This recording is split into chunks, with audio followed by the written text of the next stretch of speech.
शिर्डी साई संस्थानमध्ये वार्षिक उत्पन्न साधारण 850 कोटी रुपयाचं आहे असं माध्यमांमधून कळतं.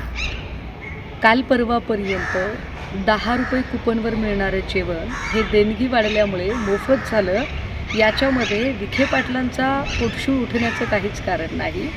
मात्र सुजय विखे जेव्हा सरसकट भिकारी असा शब्दप्रयोग करतात तेव्हा ते फक्त साई भक्तांचाच अवमान करतात असं नाही, तर साईबाबांनी आयुष्यभराचं जे तत्त्वज्ञान जपलेलं आहे त्याचासुद्धा एका अर्थाने ते अव्यय करतात. संस्थानाने शिक्षणासाठी खर्च केला पाहिजे असं तत्त्वज्ञान पाजळणाऱ्या सुजय विखेंना आमचा प्रश्न आहे की प्रवरा ग्रामीण शिक्षण संस्था आणि पद्मश्री विखे पाटील शिक्षण संस्थेअंतर्गत जे तुमचे असंख्य युनिट चालतात त्यातल्या कुठल्या युनिटमध्ये तुम्ही आत्तापर्यंत गरजू आणि गरीब मुलांच्यासाठी मोफत शिक्षण व्यवस्था सुरू केली आहे? आधी स्वतः अंमलात आणा आणि मग इतरांना सांगा.